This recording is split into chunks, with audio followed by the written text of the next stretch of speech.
One of the key technology innovations of second-generation blockchains has been the development of what are called smart contracts. Smart contracts are computer code that are stored inside of a blockchain, which encode contractual agreements.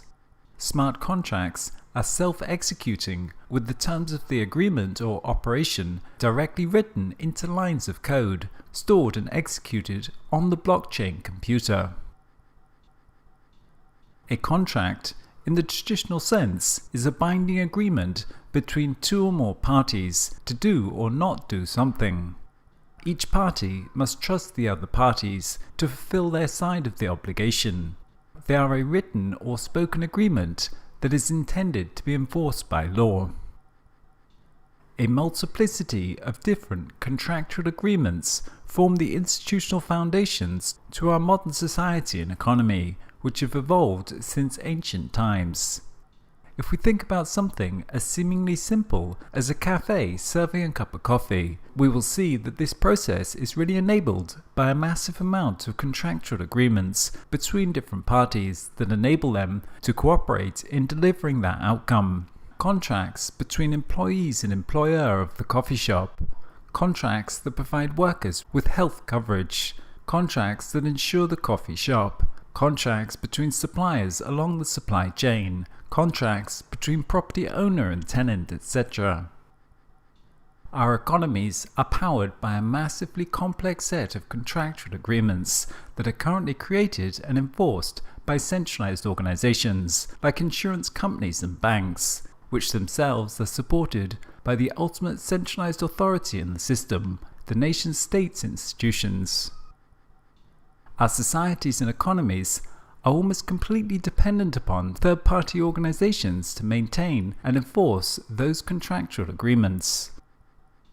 Smart contracts feature these same kind of agreements to act or not act, but they remove the need for the trusted third party between members involved in the contract.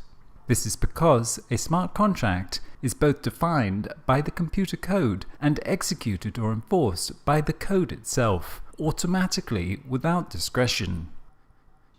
As such, blockchains and smart contract technology can remove the reliance on centralized systems and enable people to create their own contractual agreements that can be automatically enforced and executed by the computer code. These smart contracts are decentralized in that they do not subsist on a single centralized server, but are distributed and self-executing across a network of nodes. This means that untrusted parties can transact with each other in a much more fluid fashion without depending upon third parties to initiate and maintain the rules of the transaction. Likewise, smart contracts enable autonomy between members, meaning that after it is launched and running, a contract and its initiating agents need not be in further contact. One illustration of this concept is a vending machine. Unlike a person, a vending machine operates algorithmically. You provide the source input of money and product selection, which the machine takes as input and simply executes on a rule automatically to produce the pre-specified output. The same instruction set will be followed every time in every case. When you deposit money and make a selection, the item is released. There is no possibility of the machine not wanting to or not feeling like complying with the contract, or only partially complying, as long as it's functional. As another example, we can think about a situation where 4 people pool their money to make a joint investment that will return interest to them. A smart contract could be programmed on the blockchain to take any interest that is created, divide it into 4, and send each amount to the corresponding wallets of the different stakeholders.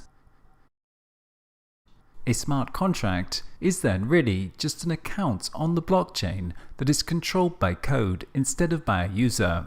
Because it's on the blockchain, it is immutable. That means the code cannot be changed, and thus all participants in this investment can be assured that they will get their fair share automatically. The code dictates how the process will take place, and no individual has the power to change it. No individual No organization, no government can censor, alter, or manipulate the contract. In this respect, it's often said that code is law, in the sense that the code will execute no matter what. Of course, computer code has been for a while now acting as the law. For example, as services have gone online, we're increasingly faced with web forms that strictly control what inputs are allowed. If you want to buy an item on iTunes USA, then you'll have to have a credit card with a US address. The system will also enforce this by not letting you complete the purchase with an incorrect address. As another example, a logistics company could use smart contracts to execute code that says, if I receive cash on delivery at this location, then trigger a supplier request to stock a new item, since the existing item was just delivered.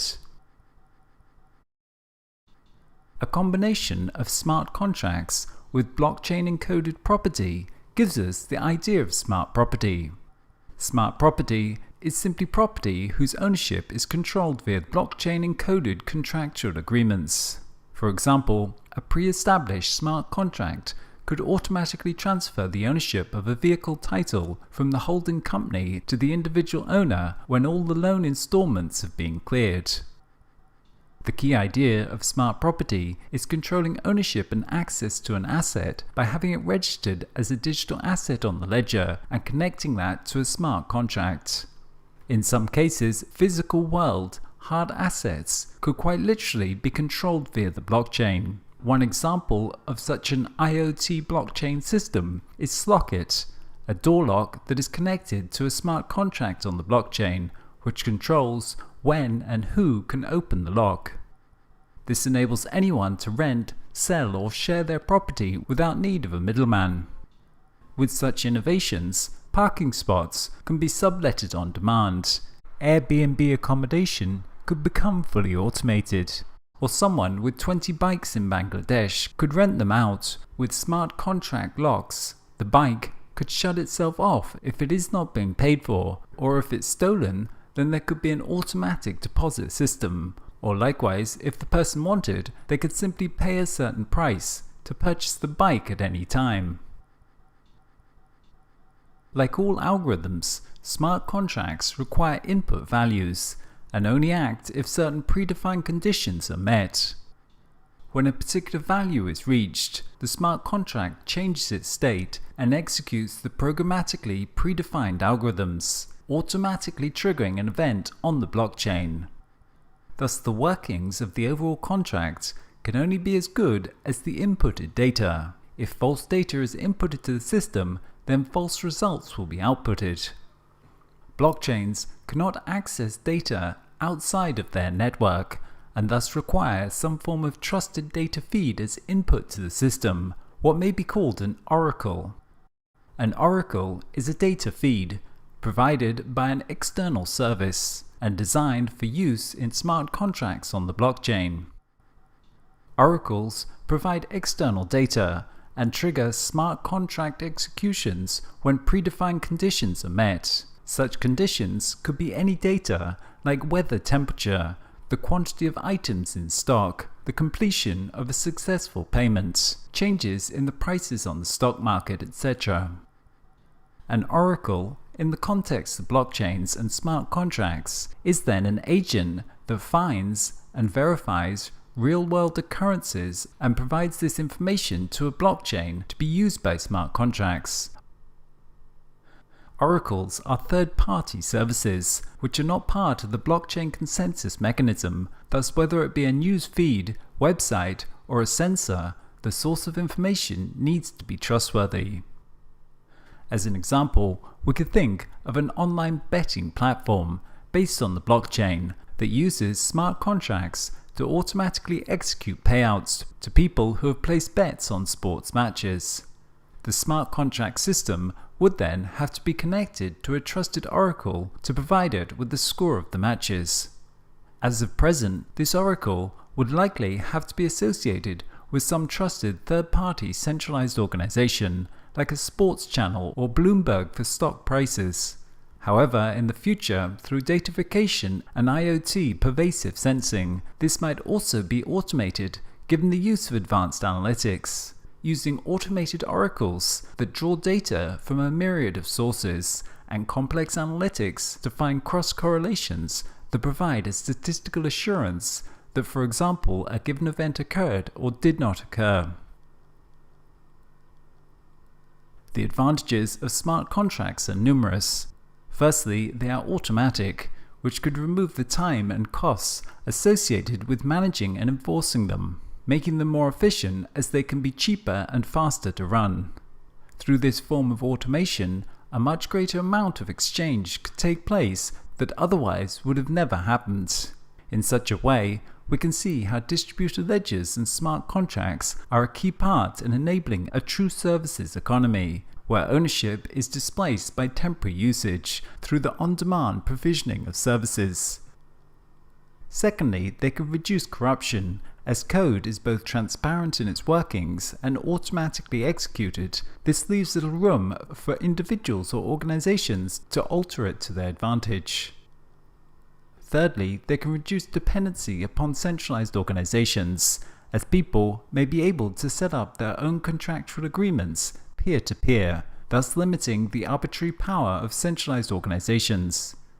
Lastly, they can also deliver certainty, as smart contracts guarantee a very specific set of outcomes that are predetermined beforehand, enabling all parties to know exactly what will happen. But herein also lies some of their limitations. By automating the execution of a contract, they are dependent upon formal rules with well-specified inputs and leave little room for a multiplicity of eventualities where the rules may need to be slightly altered because of unforeseen circumstances. For example, a car that's being used on demand that operates through a smart contract may simply shut the user out if they have not paid their bill, and would take little account of the fact that it may be a life or death emergency usage. In the real world, many unpredictable and unforeseen events do occur, and rules sometimes need to be flexible and adaptable to accommodate. And this is one advantage of having human oversight, as people are much more capable at judging such circumstances and responding appropriately to complex unforeseen eventualities. So the degree to which we can automate contracts is relative to the kind of environment that's being operated in, and in more complex situations, there will often need to be some form of governing body to intervene when needed, and this creates new complications surrounding governance that are still yet to be figured out.